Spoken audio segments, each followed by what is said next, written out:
Good afternoon, and welcome to the Blue and White Project. I'm your host, Bruce Cooper. Today, we have the honor of interviewing New Jersey's finest. That's right, Nigel Coelho, the Sigma State Director of New Jersey. We have a chance to sit down and find out what's going on with Nigel and what he's up to today. Welcome back. Brother Coelho. Good to see you, good brother. How are you? Good. Good to see you. Definitely. Hey, listen, here we are up here, all the way up here in Moonachie. That's right. Did I pronounce it right? Yes, Moonachie? you did. Yes, all right. you did. We're up here in Moonachie, New Jersey. My camera, my crew, we don't know where we're at, but you know what? We're Don't worry, have you guys a nice are in good interview hands. with you today. We're Definitely. glad to see you, happy to see you. Definitely. Listen, we want to find out what's going on with you lately. Sure. We always know that you got so much going on. Absolutely. And we hear some things going on in the street, but we want to find out for sure today what's going on. Definitely. So, but before we go there, we know who you are in New Jersey. But let's let the rest of the world, the rest of the region know who Nigel Coelho is. Definitely. Well, I'm glad to have you guys here today. You're actually here at my work home, Massimo Zanetti Beverage here in Moonachie, New Jersey. This facility is a 50 million pound a year roast and ground facility, and we're actually here in our chock full of nuts cafe area. It's really a pleasure to have you guys here and to be in this setting. So I'm originally always been a Jersey guy, born and raised. I was actually raised nearby in East Orange, New Jersey, matriculated through the East Orange school system, and then attended Seton Hall University, where I graduated with a degree in accounting and finance. I even had a small classification or designation in sports management. I had a dream at one point of becoming a sports agent, and based on what sports agents are making these days, I wish I had kind of followed through with that dream, but be that as it may. So I've always stayed and lived here in the New Jersey area. I have over 20 years of experience in operations and finance. Once I graduated from Seton Hall, my background was in financial accounting. But I had a feeling very early on in my career that if I was going to be doing credits and debits for the rest of my life, I was probably going to go insane. So I got into actually operational accounting and then into the operations focus overall. And blessed to say it's been a great opportunity for me both personally and professionally. And I'm now the Director of Manufacturing here for this facility in Moonachie, New Jersey, here at Massimo Zanetti. So just been a great travel and a great experience for me. On a personal level, I've been married to my wife, Shaniqua Coelho, who's a member of Eta Omicron Zeta chapter here in North Jersey. We've been married for a period of 15 years. I have two lovely children, Justin, who's a freshman in high school, and Brooke, who's in the 7th grade. And the family dog, can't forget about Max.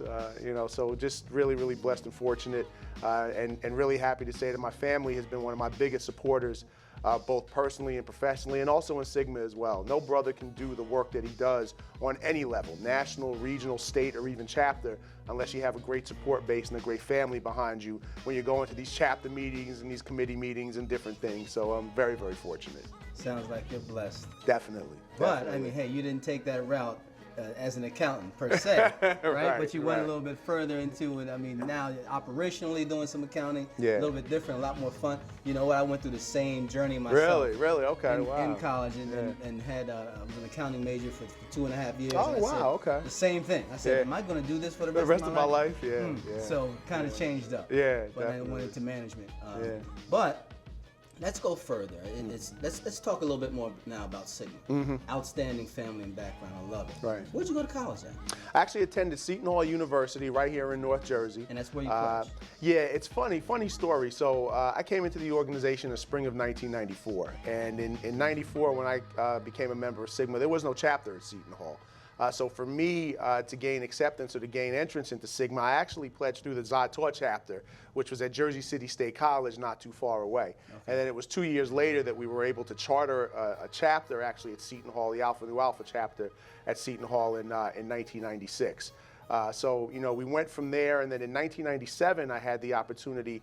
I remember it very well. It was a brother who was very near and dear to me, who served as a Sigma mentor. His name was Dave Samuel, Doc Samuel, for a lot of brothers who know and remember him well, that encouraged me and saw something in the area of leadership in me and encouraged me to run for the collegiate position on the Eastern Regional Board at that time, the Associate Regional Director. which we did in the spring of 1997 at the Richmond Regional Conference, and were fortunate enough to gain the region's vote to serve in that capacity. Then for 2 years we served in that role, and then upon graduation had the opportunity to transition directly into an alumni position on the regional board, serving as the Eastern Regional Secretary for 3 years, from 1999 until 2002. Also transitioned into my alumni chapter, Chi Sigma chapter, which has been a driving force in my Sigma development and also personal and professional development, because there are a lot of brothers from Chi Sigma chapter that mentored me, that took the time with me, that saw something in me that maybe I didn't even see in myself.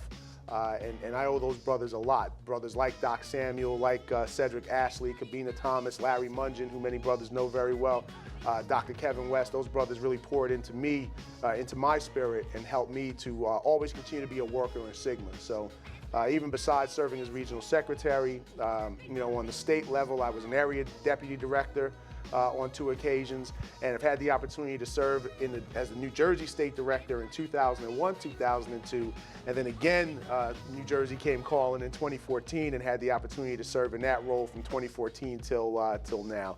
And then in my local chapter, I've had the opportunity to serve as Chi Sigma's Vice President and Membership Chair, various committees, Bigger and Better Business many times, and also the chapter president in 2012 and 2013. And one last thing I'll speak very, very deeply about, because it's something I feel very passionately about, is Chi Sigma's nonprofit arm, Sigma Community Enrichment Initiative, which I am a board member, have served as the treasurer for SCEI for a period of about 6 years. And the reason that I'm so, feel it's so important to speak about SCEI is because SCEI is a driving force behind the work and the funding of our Sigma Beta clubs here in the Northern Jersey area. Whether it be taking those young men to the White House, of which many of them have been 2 to 3 times, our annual Sigma Beta Club retreats, our Sigma Beta Luncheon, which we hold in June of every year. Just great work that the chapter itself and the local brothers are able to do, really through the work and efforts of Sigma Community Enrichment Initiative and the funding that we're able to garner as a 501c3 nonprofit to kind of fund those initiatives. Brother Nigel Coelho grew up in East Orange, New Jersey, has been married for 15 years to the beautiful Shaniqua Coelho, who is also a soror.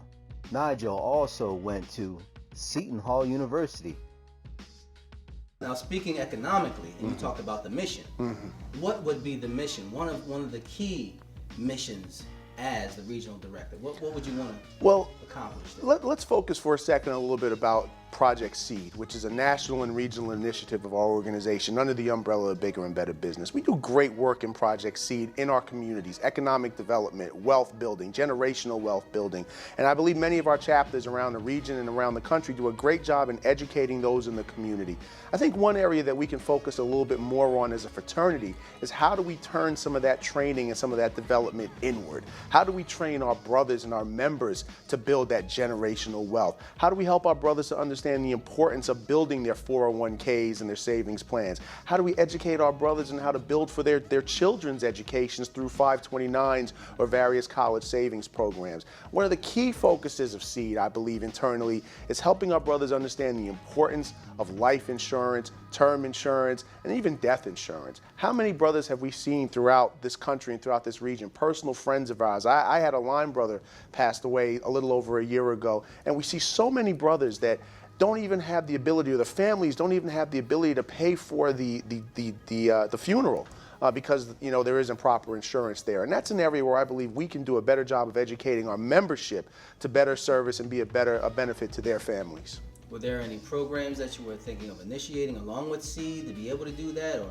how would you go about getting that started? The interesting thing is I think that the blueprint is there, but I think what we need to do is how do we implement that blueprint under the umbrella of Project SEED? And what I'm a big believer in and what I'm going to look to do as Regional Director of Bigger and Better Business is put together these wealth development, these generational wealth development teams, not only on a regional level but on a state level, because really the local chapters know where the resources are in their local communities. And I think that by putting these teams together in specific areas, maybe under the umbrella of the 8 state directors of the 8 states around the region, and various chapters around the region that lead these initiatives, and putting these teams together that can help to educate our membership, I think that's how we really help to get our brothers to that level we need them to be.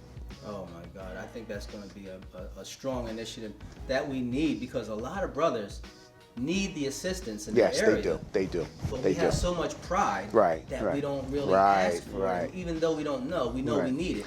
But now Right. here it is. We're laying it out here for you, Right, brothers. right. Let's take part. And think about this, even with our younger brothers, our younger brothers are started great. early. Yeah, get them started early. Get them started as soon as they graduate. As we all know, and we've all heard many times, the earlier you start saving for retirement and for that second transition in your life, the easier it is for you to build that generational wealth. So our younger brothers are definitely a key that we need to focus on.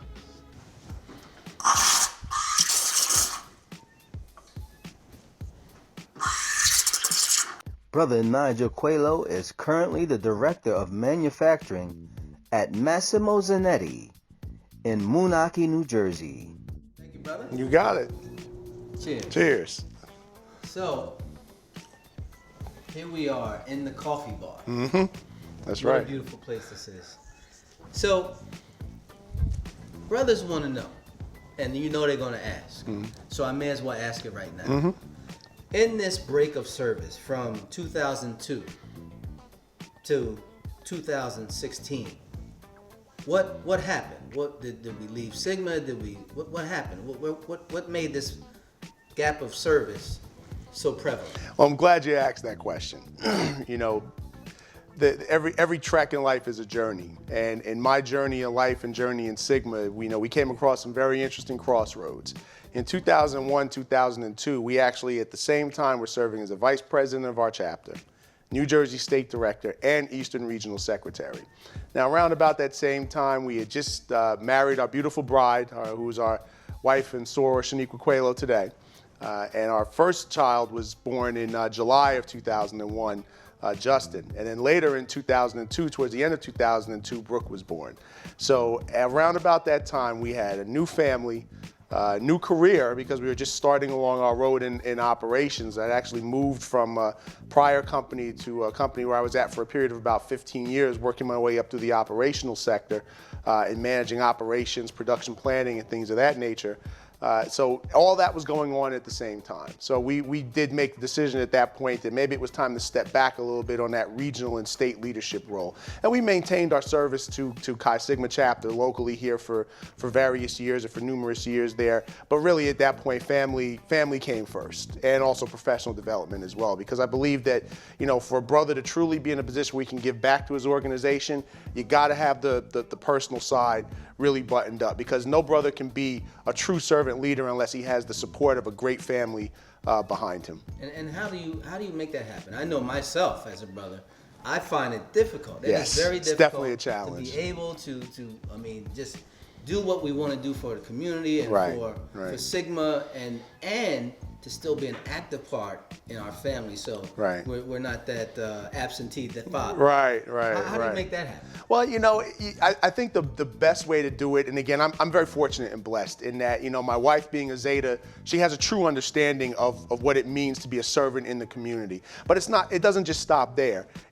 Our daughter has been a member of a Zeta youth group for many years. Our son is a Sigma Beta. So, getting the kids involved as well. And even if it's not about them being members of the youth group, there's still an importance, I think, to teach our children the importance of service to the community. So even if, your children are not members of, are not an Arcanet or an Amicat or a Perlet or a Sigma Beta, still bringing them out to your different programs, helping them to understand the importance of giving back, bringing them to the programs, and helping them to see how vital it is to give back to those communities. So I think that's what really helps a lot of times. And that's the, if brothers were to ask, that's the advice I would give brothers, is get the whole family involved. And it's not even just about your significant other being Greek. You can do that whether your significant other is Greek or not. But I think the more that we show others and show those in our family just how committed we are to perform that service to the communities, then I think you'll always get the support that you need from the family. Beautiful. I think that it does help that Shaniqua is a soror. Yeah, it does help. It definitely helps. Really, because she's probably just as involved as you are. Yeah, to a degree. Time management is at a premium. Time management is definitely at a premium, yeah. And you know what? The great thing I have to give her credit for, she's really found her niche. Her niche has really been in youth mentoring. She's been a great youth mentor in her chapter for many years. She's impacted the lives of a lot of young ladies, the same way that my chapter has had the ability to impact the lives of countless hundreds of young men throughout the community. So yeah, it's definitely been a blessing and a joy. So let's talk about, we've talked about family, we've talked a little bit more about Sigma. Yeah. We're going to get back there. Right. But let's switch gears for a second. What makes Nigel Coelho tick? What gives you that power? What gives you that drive? What gives you that motivation to be able to be the person that you are? Well, I have to tell you, I mean, I love Sigma because I think aside from the impact that my family upbringing and my parents both had. I mean, I was raised in a traditional West Indian household.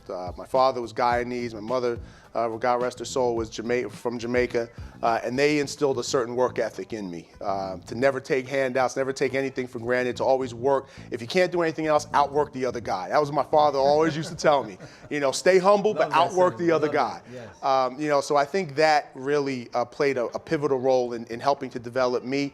But Sigma, I think, was truly a blessing to me because, as I mentioned earlier, brothers in Sigma saw something in me in the area of leadership that I'd never seen in myself. I never saw myself as a leader. I never saw myself as someone who could stand up here and talk so comfortably, you know, to you or talk comfortably in front of a group of individuals. But it was really that training I received in Sigma and the brothers who poured into me and helped me to develop that and helped me to really develop those skills that really helped me to be who I am now. And that's really what makes me tick. It's really a desire to do for others the same that was done for me. You know, I have brothers in the organization who I like to hope am kind of being a mentor for because they were brothers who did the same for me. And I've watched many of those brothers grow to not only become great Sigmas, but they've also grown to become great family men. And that brings me as much and even more joy than anything they do in the organization, to see brothers be heads of their households, to be great husbands to their wives, to be great fathers to their children, because that's what brothers have instilled in me. I wouldn't be who I was at work, who I am at home, or who I am at Sigma if it wasn't for that. So, brother, as the regional director of Bigger and Better Business, what's going to make you different? Good question. You know, one of the things that we always try to do, and again, giving credit and honor to the brothers that have definitely come before us and have served in this role, is really look for where they've had successes. And I think what we're going to look to do that's going to make us different is we're going to continue to build on those successes. I believe that in our programmatic thrust within the fraternity, I think it's important that we not try to recreate the wheel every time there's a new brother in this position. So we'll look at the successes, Project C, the VITA program, the Small Business Network, the Billboard Jackson program, and we'll look to just build and really piggyback on the things that have been successes before us. And what's really going to make us different is we're going to take these programs and we're going to over-communicate with the body, over-communicate with the brotherhood, give them true ideas about implementation, but again, as I've said before, also show them ways and critical ideas that we can benefit and use these programs to benefit our brothers as well as the communities that we serve. So that's really where we're going to make a difference when it comes to the programmatic thrust and Bigger and Better Business. Now, what about in terms of economic thrust? Have you thought about anything different that we can do to enhance our credit union? The credit union, good point. I think we've done a lot of good work with the credit union. The credit union has made great strides in improving the performance of technology and the utilization of technology, but we haven't promoted it enough. Brothers have heard that the credit union has had improved services, but they really haven't seen it. They really haven't felt it. So what we'll effort to do as we're traveling throughout the region and as we're communicating with brothers is to make sure they not only know what wins we've had with the credit union, but encourage brothers to just open credit union accounts and to become engaged and actively involved in their credit union. Having our own credit union is a great asset for Phi Beta Sigma, but it's only an asset if we utilize it. And it's only an asset if our brothers feel that they can trust the credit union and that they can entrust their finances and their funds in the credit union. So we have to communicate. We have to get that information out. I believe every brother in the region should have a credit union account. I myself have a credit union account. I put a little bit into that account every single month. And I think that if every brother just does that, it makes the credit union better. It makes the services that the credit union can provide that much better. So we'll make sure we get that message out to brothers so that brothers truly support our credit union. Excellent. Now listen, we've talked a lot about so many different things, and I want to thank you for your time. Sure. I want to really thank you for your time. It's really been special. But I just want to finish with just a few personal questions. Sure. Just kind of off the hip. No problem. Just to see, you know, a little bit more on what Nigel Coelho is about. Okay. Brother, what's your favorite Bible verse? Favorite Bible verse? You know, I think back to when I was a young man, and you know, when you're a young and up and coming brother, and you're dealing with the stresses of going to school full time and working full time, and I think back to the 69 Psalms, and in the 69 Psalms, David is there pleading to the Lord because his enemies are all around him, because he's dealing with the trials and tribulations of everyday life. He's dealing with the stresses of his time and so many you know, hills that he had to overcome. And the 69th Psalm has always been a great verse of encouragement to me, because even at his darkest hour, David still found time to trust in the Lord and pray to the Lord for protection, pray to the Lord for guidance. So that's always been one that's been kind of a special one for me. And what's your favorite movie? Oh man, I'm a movie buff. It's hard to pick. It's hard to pick one. You know, I'm an old. I love the Godfather movies. You know, I mean, who doesn't, right?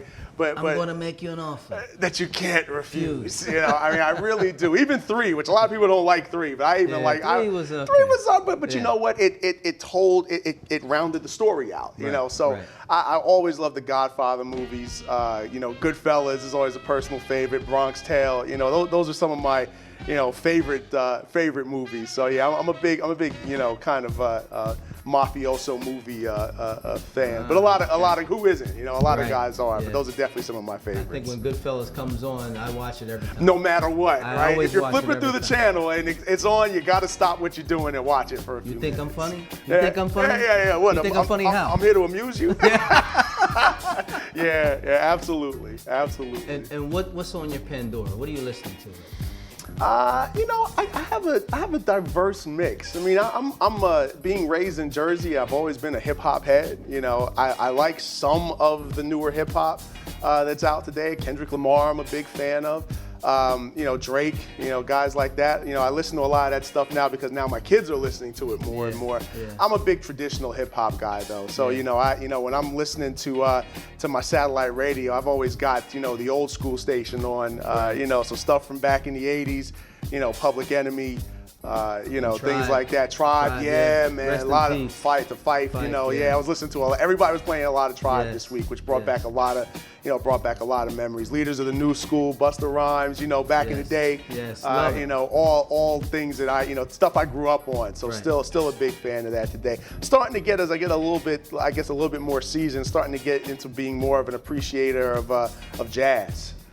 You know, which I guess comes with wisdom, you know, appreciation of different, you know, different dialects and different types of music. So I'm starting to appreciate jazz a lot more, starting to get a little bit more into like the Miles Davis and guys like that. So, you know, it's a growing, it's hardcore jazz. Yeah, hardcore stuff, you know. So yeah, definitely a bit of a diverse music fan, I'll say. And speaking of diversity, have you read any good books lately that you can let us know about?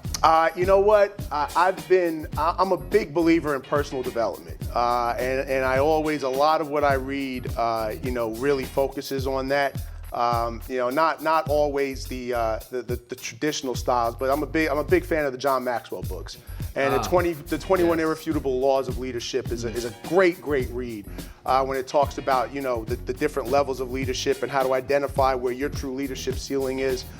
You know, great series of books, and I actually had an opportunity to participate with several brothers in a workshop that was sponsored by a John Maxwell trainer about a year ago, and that was one of the books that was highlighted during that symposium, and I've really taken the opportunity to read it. It's been a very big benefit for me. I have not read that one yet, but I do love John Maxwell. Yes, and I will add that to my list. Definitely do. Absolutely, brother. I want to thank you for your time. Definitely, it's been thank a pleasure you. Talking to you. Definitely. Can't wait to see you at the region. Looking forward to it. We'll talk to you again. We'll see you in Boston. All right. Take care now.